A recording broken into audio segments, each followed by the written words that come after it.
코로나19로 다음 세대 신앙교육에 비상이 걸린 요즘 온라인이 새로운 교육 플랫폼으로 떠오르고 있습니다. 큐티와 공동체 훈련으로 다음 세대를 회복시키는 온라인 수련회가 열렸습니다. 온라인 플랫폼이 어린이 신앙 훈련에도 활용되고 있어 취재했습니다. 사순절 기간 탄소금식으로 예수 그리스도의 고난에 동참하고 창조세계 회복을 돕는 캠페인이 시작됩니다. 한국 컴패션의 도움으로 졸업하는 학생들과 후원자를 격려하는 캠페인이 진행됩니다.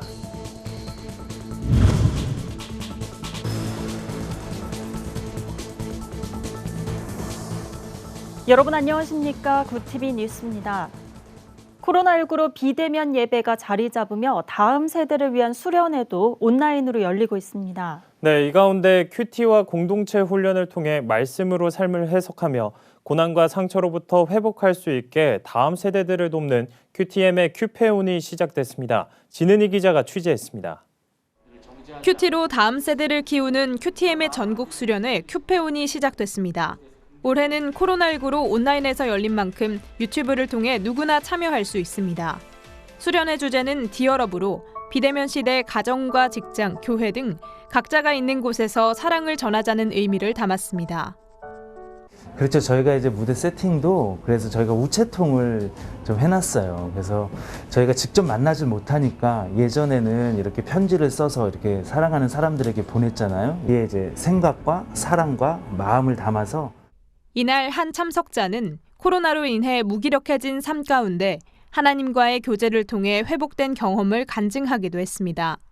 코로나로 집에만 있다 보니 학업을 게을리하고 게임과 음란물에 다시 관심을 갖게 되면서 하나님을 저버리고 다시 무기력함과 허무함이 찾아왔습니다. 저를 포기하지 않으신 하나님의 사랑으로 수련회에는 가수 범키가 출연해 직접 만난 하나님을 간증하고 찬양도 했습니다. 우리들 교회 김양재 담임 목사는 설교로 은혜를 더했습니다. 특별 강사로 나선 움직이는 교회 노지훈 목사는 하나님은 끊임없이 다음 세대를 찾으시고 보호하신다는 말씀으로 청소년들에게 위로를 전했습니다. 우리의 마음을 하나님께 붙이면, 하나님께 붙어 있으면, 공동체에 붙어 있으면 우리는 흠이 날 수도 있고 찢길 수도 있지만 절대로 무너지지 않습니다. 제가 하나님은 여러분을 포기하지 않고 찾을 때까지 찾으신다는 사실이에요. 총 5일간 열리는 큐페오는 청소년과 청년을 위한 프로그램으로 구성했습니다. 18일부터 진행되는 청년을 위한 집회에는 가수 주영훈과 이소영, 기독 유튜버 책 읽는 사자 등이 출연하며 청년들의 연애, 진로 등의 고민을 실시간으로 나눌 예정입니다. 굿TV 뉴스 진은입니다. 어린이들의 경우 혼자서 믿음을 갖기란 정말 쉽지 않은데요. 어린이들이 가정에서 큐티를 하면서 자연스럽게 신앙을 키울 수 있는 온라인 교육 플랫폼을 소개합니다. 박재현 기자입니다. 어린이들이 가정에서 묵상한 말씀을 나눕니다. 사진이나 영상, 직접 쓴 노트도 공유하며 자신의 특별한 일상을 담은 영상을 공유하기도 합니다. 코로나19로 교회 학교 운영이 어려워졌지만 이처럼 가정에서 온라인 플랫폼을 활용한 신앙교육이 확대되고 있습니다. 온라인으로 예배하고 묵상을 나누며 삶에 적용할 수 있도록 하는 겁니다. 다음 세대 전문기관 교회학교 성장연구소와 알리온 어린이 선교회는 최근 개발한 J 플랫폼으로 어린이들의 신앙교육을 돕고 있습니다. 아이들이 매일매일의 하나님 말씀을 묵상하면서 3줄 이상 이미지와 함께 올리는 그런 플랫폼인데요. 비대면이 끝나고 코로나 이후에 성경적 교회학교를 지향하는 J 플랫폼을 활용해 다음 세대의 신앙을 키워나가기 위한 기도원 300용사 프로젝트도 준비 중입니다. 1년에 30명 이상의 어린이들과 매일 큐티 훈련을 하면서 10년 뒤에는 300명 이상의 스스로 신앙 훈련을 할 수 있도록 만들겠다는 겁니다. 말씀을 묵상하는 자리에 있으면 자기 자신을 믿음의 자리를 지키면서 그렇게 말씀을 묵상을 하는 사람이 될 것이기 때문에 상황이 어떻게 바뀌든 상관없이 하나님의 사람으로 설 수 있는 그러한 중요한 기능이 하나 있겠다 보여지게 되어지고요. 알리온 어린이 선교회 박진석 대표는 큐티 훈련을 지속한다면 어린이들이 어떤 상황 속에서도 신앙을 지켜낼 수 있을 것이라며 이를 위해 부모와 교사를 대상으로 한 교육 훈련을 3월부터 시작할 예정이라고 밝혔습니다. 포스트 코로나 시대에 온 오프라인을 연계한 다음 세대 신앙 교육이 더욱 중요해지고 있습니다. 굿TV 뉴스 박재현입니다. 예수 그리스도의 십자가 고난을 묵상하는 사순절이 17일부터 시작됩니다. 성도들은 이 기간이 되면 특별 새벽기도회나 미디어 금식 등으로 부활절을 준비하죠. 올해는 일회용품 사용을 줄이거나 전기를 아끼는 탄소 금식에 동참하는 교회가 늘고 있다고 합니다. 박은결 기자가 보도합니다. 매년 사순절 기간이 되면 성도들은 예수 그리스도의 고난에 동참하며 개인의 신앙을 되돌아보는 시간을 갖습니다. 올해는 기후 위기 문제가 대두되면서 사순절 기간 탄소 금식이 주목을 받고 있습니다. 한국교회가 나서 온실가스 배출과 쓰레기 폐기물을 줄이는 거룩한 습관을 실천하자는 겁니다. 기독교 환경교육센터 유미호 센터장은 하나님의 창조 세계를 회복하는 실천을 할 때 변화는 시작된다고 말합니다. 과연 희망을 우리가 만들어낼 수 있을까? 그런데 이제 힘이 되는 건 함께하는 이들이 스스로가 기쁘게 실천하는 모습을 보여줄 때, 그리고 그걸 통해서 약간이라도 변화가 오고 있고 이 사회도 실제적으로 변화가 보여지고 있다고 할 때 희망은 시작됐다. 탄소금식에는 기독교 대한성결교회 등 4개 교단을 포함해 200여 교회와 단체가 참여 의사를 밝혔습니다. 참여교회나 단체에는 아무것도 사지 않기, 일회용 금식, 전기 사용량 줄이기 등 작은 실천들을 적은 묵상 카드가 제공되며 영성일기를 통해 기후 위기에 대한 성찰과 함께 그리스도의 고난을 묵상하게 됩니다. 특별히 올해는 학용품의 이름 쓰기, 계단 이용하기 등 어린이 탄소금식 운동도 전개됩니다. 한 번의 이벤트나 실천으로 끝나는 게 아니라 자기 삶에 배워내게 하는 것이 굉장히 중요하고, 그리고 혼자가 아니라 함께 살아가는 이들, 함께 살아가는 생명들을 보게 함으로써 그들과 더불어 이 사회를 하나님 보시기에 참 좋았던 그 세상으로. 기독교 환경교육센터는 사순절 기간 기후 위기를 함께 극복하기 위해 보다 많은 교회와 성도들의 참여를 요청했습니다. 굿TV 뉴스 박은결입니다. 2월 졸업 시즌을 맞아 국제 어린이 양육기구 한국컴패션이 2021 졸업 캠페인 디어 마이 차일드를 진행합니다. 디어 마이 차일드는 컴패션 후원을 통해 졸업하는 아이에게 축하의 메시지를 전하고 후원자를 격려하는 캠페인으로 2017년부터 시작됐습니다. 올해는 코로나19로 비대면으로 진행하는 대신 다양한 이벤트를 마련했습니다.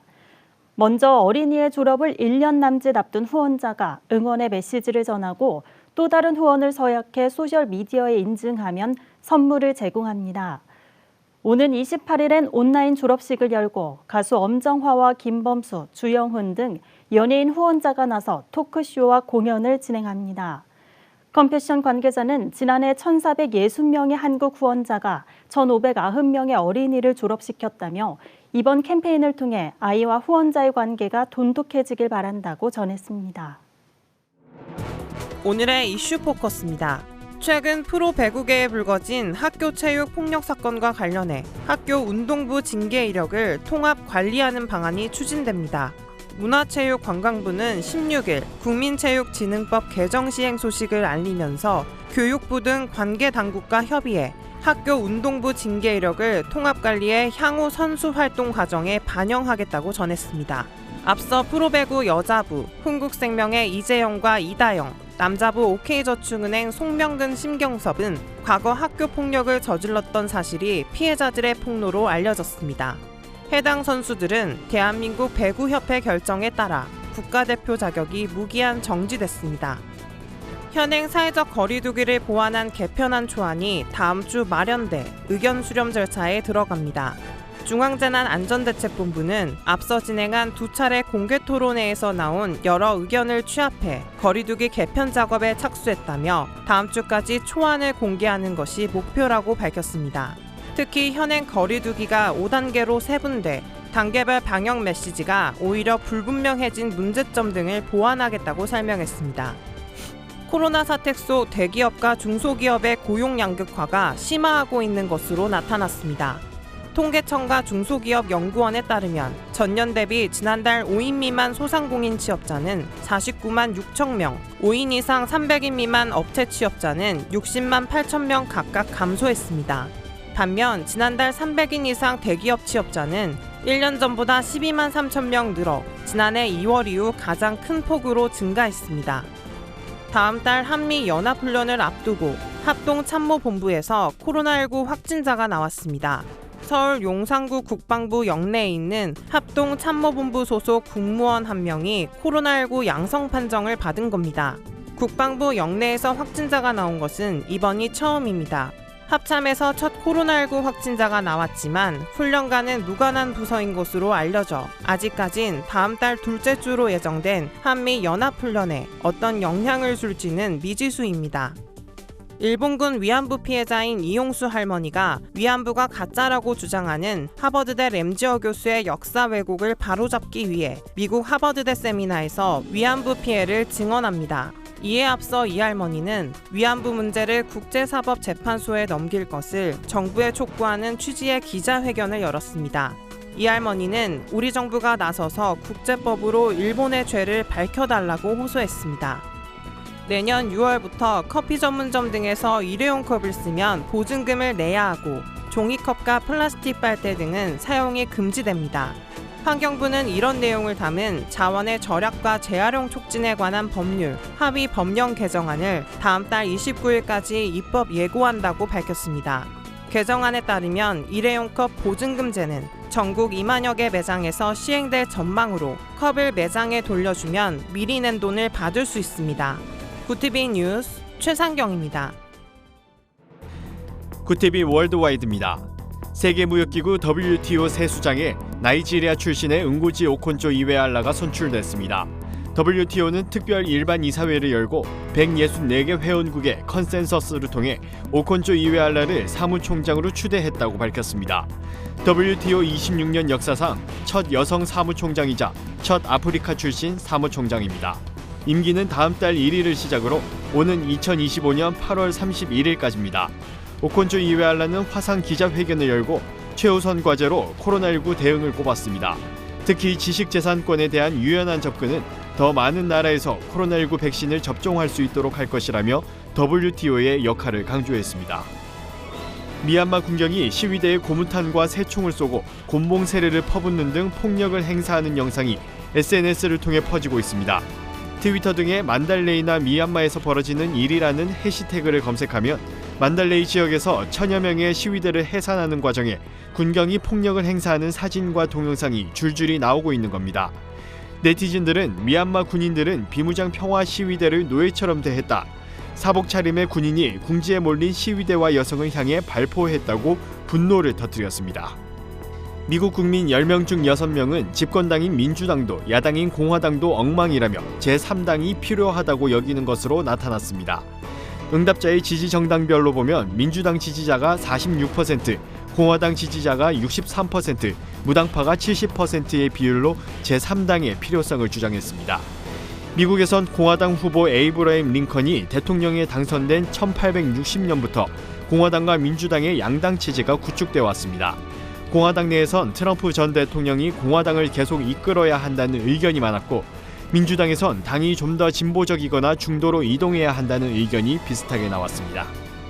일본 후쿠시마현 앞바다에서 규모 7.3 지진이 발생한 가운데 강력한 여진이 장기간 이어질 것이란 관측이 나왔습니다. 당국은 이번 지진이 2011년 발생한 동일본 대지진의 여진이라고 분석했는데 일본 정부 지진조사위원회는 대규모 여진이 발생하는 상황이 이어질 것으로 관측한다고 마이니치 신문이 16일 보도했습니다. 동일본 대지진 후 여진이 발생하는 구역에서 이달 14일까지 발생한 여진은 무려 14,600여 차례가 넘는 것으로 알려졌습니다. 최근 프랑스에서 일과 삶의 균형, 이른바 워라벨의 상징으로 여겨졌던 사무실 식사 금지 관행이 깨졌습니다. CNN 비즈니스에 따르면 프랑스 노동부는 코로나19 확산을 막기 위해 작업장에서 식사를 할 수 있도록 허용하는 내용의 법령을 15일 발표했습니다. 프랑스에서 사무실 식사는 오랫동안 금기로 여겨져 왔는데요. 이전에는 사무실에서 식사를 하는 모습이 적발되면 회사는 과태료를 내고 직원은 징계를 받기도 했습니다. 프랑스는 지난해 12월부터 코로나19 백신 예방 접종을 시작하는 등 대유행을 막기 위해 강도 높은 봉쇄 조치를 시행해 오고 있습니다. 구티비 뉴스 오현근입니다. 글로벌 선교 방송단과 함께하는 교계 소식을 이정은 기자가 보도합니다. 구티비가 사랑의 쌀 나눔 운동본부 중앙회와 업무 협약을 맺고 전 세계 복음 전파를 위한 구제 사역에 나서기로 했습니다. 양사는 전국 교회에 사랑의 쌀독 1,004개를 설치해 전도와 불우이웃 지원에 힘을 모으기로 했습니다.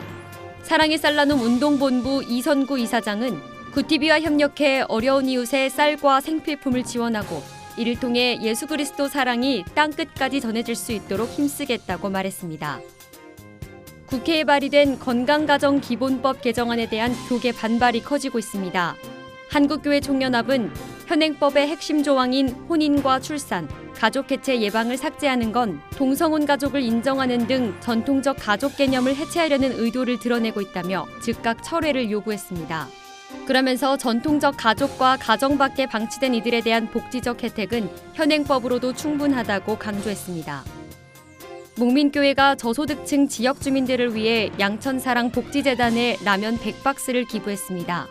목민교회는 복지재단으로부터 주민들이 즐겨 찾는 라면이 부족하다는 사연을 듣고 지원하게 됐다고 밝혔습니다. 김덕영 담임 목사는 많지 않은 양이지만 추운 겨울철에 오가는 어려운 이웃들을 위해 잘 쓰이기를 바란다고 전했습니다. 기독교 SNS 채널 교회 친구 다 모여가 기독 청년들의 창업을 지원하는 프로젝트 브리핑 데이를 진행합니다. 이 프로젝트는 20, 30대를 대상으로 창업을 준비하거나 이미 창업한 기독교 스타트업을 선정해 자금과 공간, 멘토링 등을 지원하는 사업입니다. 기독교 콘텐츠가 아니어도 기독교 세계관을 담고 있으면 참여가 가능합니다.